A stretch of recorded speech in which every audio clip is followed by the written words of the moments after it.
బాలరాజు అయితే చిన్ని కోసం రౌడీలు వెతుకుతున్నారని చెప్పనని, ఇంక నిన్న భాష అన్న కూడా చెప్పాడని చెప్పని, ఇంక వాళ్ళని కానీ పట్టుకుంటే అసలు చిన్నిని చంపమని చెప్పింది ఎవరు అని చెప్పని మొత్తం నిజం తెలుసుకోవచ్చు అని చెప్పని, ఇంకా రౌడీలను అయితే పట్టుకొని వాళ్ళ ఇంటికి అయితే ఎత్తుక్కుంటూ వెళ్తాడు. ఇంకా తను డైరెక్ట్గా తన మొహం చూపించకూడదని మొహానికైతే ఇంకా టవల్ చుట్టేసుకొని వాళ్ళ దగ్గరికి అయితే వెళ్ళి ఇంకా వాళ్ళనైతే చిత్త కొడతాడు.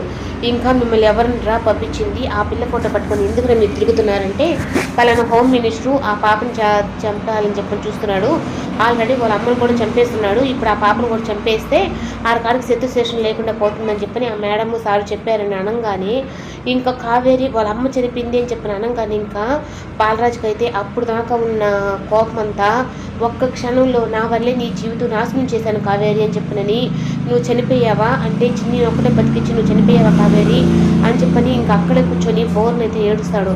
ఇంకా తను అలా ఏడుస్తుంటే ఇంకా చాలా బాధేస్తుంది అందరికీ. అప్పుడు ఇంకా చిన్ని నేనే కాపాడుకొని అప్పుడు చిన్ని నేనే కాపాడుకుంటాను, చిన్నిని జాగ్రత్తగా చూసుకుంటాను అని చెప్పనని ఇంకా కావేరికి అయితే మాటిస్తాడు.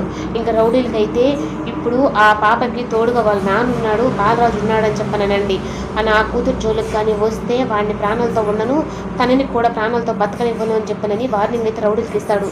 ఇంకా రౌడీలు అయితే దేవాకు ఫోన్ చేసి, సార్ ఈ విధంగా మీరు చెప్పిన ఆ పాపను వెతుకుతూ ఉంటే వాళ్ళ నాన్నంట ఆయన వచ్చి మమ్మల్ని చిత్త కొట్టి మిమ్మల్ని మేడం ఇద్దరిని చంపేస్తాను, నా కూతురు జోలికి వస్తే అని చెప్పని అంటే ఇంకా దేవాకైతే చాలా కోపం వస్తుంది. అంటే ఆ బాలరాజు కూడా బతికే ఉన్నాడనమాట, అజ్ఞాతంలో ఉండి ఇదంతా నాటకం ఆడుతున్నాడా అని చెప్పనని ఇంకా మళ్ళీ అక్కడి నుంచి అయితే ఇంకా పార్టీ ఆఫీస్ నుంచి అయితే ఇంటికైతే వచ్చేస్తాడు. ఇంకా మధు అయితే ఇంకా అందరికీ వాయినాలు ఇస్తున్నారు అని చెప్పి అనగానే ఇంకా నాగవల్లి చేసిన అవమానాన్ని గుర్తు తెచ్చుకొని మరీ బాధపడుతూ ఉంటుంది. అప్పుడు ఇంకా మహి అయితే తను నువ్వు బాధపడద్దు, నేను సారీ చెప్తున్నాను కదా మధు అంటే, లేదు మ్యాడీ నేను ఏం బాధపడటం లేదు అంటే, సరే వాయినాలు తీసుకున్నావు రా అని చెప్పనంటే, లేదు నువ్వు కూడా రా మధు అని చెప్పని అంటాడు. ఇంకా ఆ పంతులు దగ్గర ఆశీర్వాదం తీసుకోవాలి రా నాన్న నువ్వు అని చెప్పనంటే అప్పుడు మధును కూడా పిలుచుకొని వస్తాడు.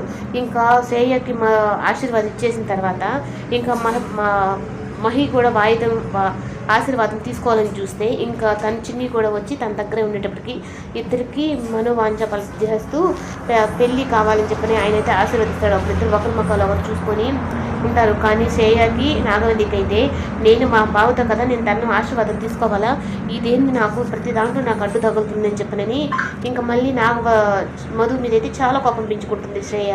ఇంకా నాగవల్లి కూడా అలాగే ఉరుమురు చూస్తూ ఉంటుంది. ఇంకా ఆశీర్వాదం ఇచ్చేసిన తర్వాత సరే నేను బయలుదేరుతున్నాను మహి అంటే, నువ్వు ఆ విషయం గురించే బాధపడుతున్నట్టున్నావు వదిలేసి మధు అంటే, లేదు నీకే నేను థ్యాంక్స్ చెప్పాలి మధు డాడీ, నువ్వు కానీ ఆ వీడియో కానీ చూపించకుండా ఉండుంటే నేను జీవితాంతం దొంగతనం చేశానని చెప్పి నింద మోస్తూ ఉండాలి, సమయానికి నువ్వు నన్ను ఆ వీడియో చూపించి నన్ను ఈ నింద నుంచి బయటకు పడేశావు, నేనే నీకు థ్యాంక్స్ చెప్పాలి, నీకు ప్రతి విషయంలో నేను కొత్తగా నాకు ఎన్నో విషయాల్లో నువ్వే నాకు తోడుగా ఉండావు కొత్త అని చెప్పనని ఇంకా అంటూ ఉంటే ఇంకైతే బయలుదేరుతూ ఉంటే నాకు ఫోన్ వస్తుంది మధు అని చెప్పనని మళ్ళీ అయితే వెళ్తాడు.